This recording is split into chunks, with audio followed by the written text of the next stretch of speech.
Hallelujah.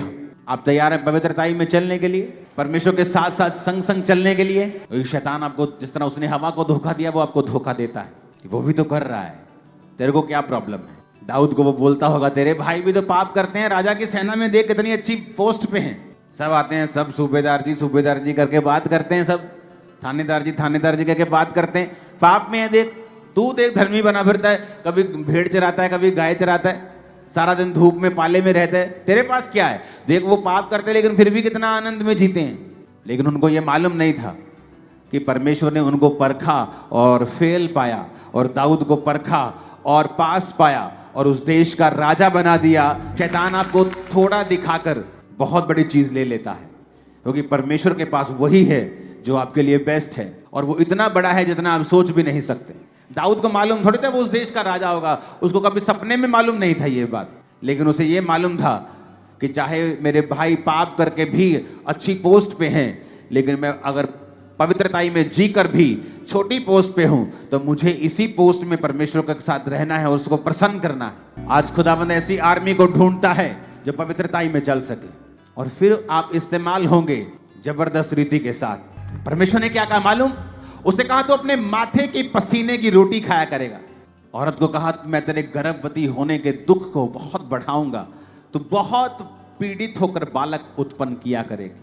और आदमी को कहा तू पसीने, माथे पसीने की तू एफर्ट करेगा, तू जितना बोएगा उतना फल नहीं आएगा। बहुत काम करते हैं, फल नहीं आता, काम बहुत करते हैं, रिजल्ट नहीं आता, कर्जे में है। और जिस दिन आप पवित्रताई में जीना शुरू कर देते हैं, आप मेहनत करते हैं, फल 100 गुना आता है। एक एक कर्ज परमेश्वर ने हमारी लाइफ से दूर किया है। 2015 में जब मेरी बेटी का जन्म होना था तो डिलीवरी डेट आ चुकी थी, लेकिन हम चर्च में मीटिंग कर रहे थे, संडे का दिन था, तो संडे में मीटिंग कर रहे थे। तो संडे जब घर गए तो हल्की सी पेन स्टार्ट हुई। हमने कहा वेट करते हैं। सुबह तड़के डॉक्टर के पास चले गए डिलीवरी के लिए, तो डॉक्टर का घर ऊपर ही था हॉस्पिटल के।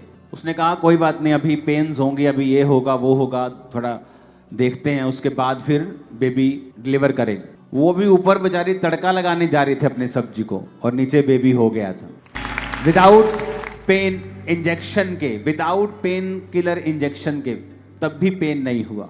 उसने कहा मैं तेरे गर्भवती, पीड़ा होगी बहुत कम, पर कहता मैं तेरे गर्भवती होने की पीड़ा को अब बढ़ा दूंगा क्योंकि तूने पाप किया। जिस दिन आपको पवित्रताई में जीने के फायदे समझ आ जाएंगे, मैं आपको बता रहा हूं, आप शैतान के रोज 100 जूतियां मारा करोगे। आज लोग मेरी लाइफ को देखकर हैरान होते हैं। मुझे कोई काम अपना करना होता है पर्सनल, मैं बड़े बड़े काम कर लेता हूं बिना टाइम वेस्ट, बिना मेहनत किए। सारा दिन सेवकाई करता हूं मैं। अगर मुझे पर्सनल कमाना हो तो मैं बिलियनर्स की लिस्ट में आ जाऊंगा कुछ सालों में, लेकिन मैं इतना कमाता हूं अपनी साइड में कि मुझे चर्च पर निर्भर ना होना पड़े। और लोग हैरान होते हैं मेरी लाइफ के देखे कि आप इतना बड़ा काम साइड पर ही एक नंबर में सब कुछ सही बिना एफर्ट के कर लेते हो। परमेश्वर ने कहा जब तू मेरे साथ मेल मिलाप कर लेगा, फिर तू दुख की रोटी नहीं खाएगा, सुख की खाएगा। जिस दिन आपको फायदे नजर आने शुरू हो जाएंगे और आपकी आईज ओपन हो जाएंगी कि पवित्रताई में जीने के फायदे क्या हैं। आप एक बहन है, पवित्रताई में चल रहे हैं, वही हस्बैंड आपके सामने आएगा जो परमेश्वर की ओर से होगा। आप कैरेक्टर में रॉन्ग हैं, आप 36 रॉन्ग के साथ मिलेंगे। जिस दिन आपको पवित्रताई के फायदे और प्रभु के साथ चलने के फायदे समझ आ गए कि परमेश्वर ने आपके लिए क्या रखा हुआ है, आप वही बिजनेस करेंगे, आपकी बुद्धि ओपन होगी, रिजल्ट आएगा, रास्ते साफ होंगे, एफर्टलेस आपकी लाइफ चलेगी। मैं आपको बता रहा हूं, लोगों को लगता है इतनी बड़ी सेवकाई, 200 चर्चेस चलाना, इतना काम, ये बहुत सिरदर्द होता होगा।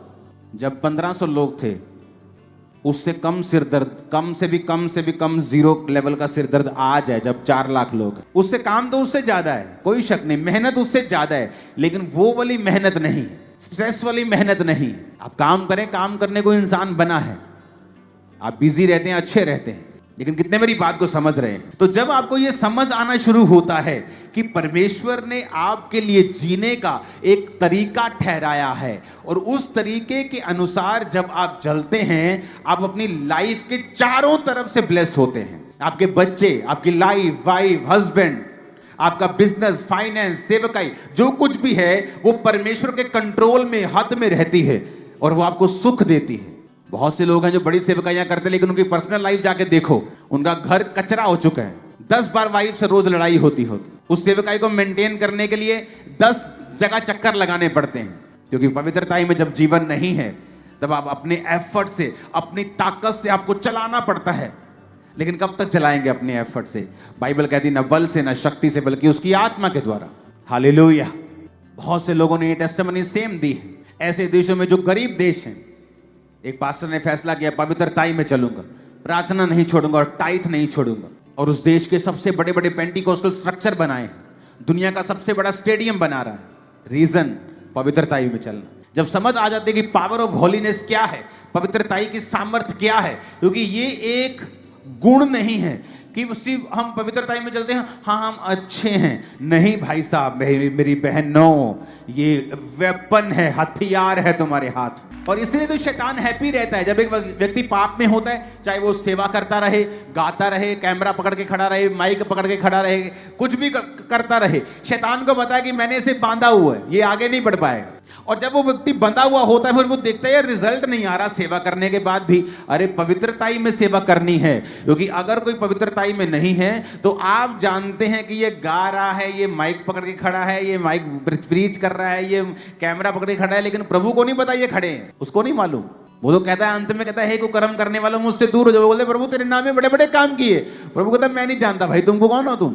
क्या वो झूठ बोल रहे थे प्रभु? हमने तेरे नाम में बड़े काम के, झूठ थोड़ी बोल रहे थे वो। अगर झूठ बोलते तो प्रभु कहता चल झूठे भाग जा। वो सच कह रहे थे वो, लेकिन पवित्रताई में जीवन नहीं बिताया। लेकिन प्रभु ये चाहता है तेरा ये हथियार चमकता रहे, क्योंकि इसके जरिए तू सारे बंधनों को तोड़ डालेगा। यही परमेश्वर की मर्जी है आपकी लाइफ में। आप चुगली करते हैं, पवित्रताई खराब होती। आप किसी के साथ वैर विरोध रखते हैं, आपकी पवित्रताई खराब होती। आप देखो शैतान किस तरह से काम करता है। आप इंटरनेट खोल के चलो बैठ जाओ, फेसबुक इंस्टा खोल लो, आपको 90% जोक्स हस्बैंड और वाइफ के जो आएंगे, हमेशा डफर किस्म के आएंगे। हस्बैंड और वाइफ की सहभागिता को कमजोर करने वाले होंगे। या वाइफ को उसमें मूर्ख दिखाया जाएगा या हस्बैंड को मूर्ख दिखाया जाएगा। चाहे वो कॉमेडी कर रहे हैं, लेकिन आपकी स्पिरिट में एक मैसेज जाता है। जब स्पिरिट में एक मैसेज चला जाता है तो फिर आप बाहर ढूंढना शुरू करते हैं और वहां पर आप मिस कर जाते हैं मार्क, एक स्टैंडर्ड जो परमेश्वर ने आपकी लाइफ के लिए ठहराया है। इसलिए वचन कहता है कि हस्बैंड और वाइफ का मसला वो आपस में सॉर्ट आउट करें। ऐसा ना हो उनकी प्रार्थनाएं रुक जाएं, क्योंकि वो अब 2 तन नहीं, 2 जन नहीं, वो 1 जन है। फैमिलीज को भी चाहिए कि वो पति पत्नी का स्थान सबसे ऊपर है, उसके बाद माता और पिता का स्थान आता है। और पत्नी इस काम में पति का सहयोग करे कि वो अपने माता पिता की इज्जत कर सके। इसलिए लोग जब चर्च में आते हैं, लाइफ में जब वचन को सुनते हैं, उनको सब तरफ से परमेश्वर जब बताता है कि उन्हें क्या करना है, ऑटोमेटिकली लाइफ पवित्रताई में चलनी स्टार्ट होती है। और जब हथियार आपके पास आ जाता है, बंधन सारे टूट जाते हैं। और ऐसा ही होगा।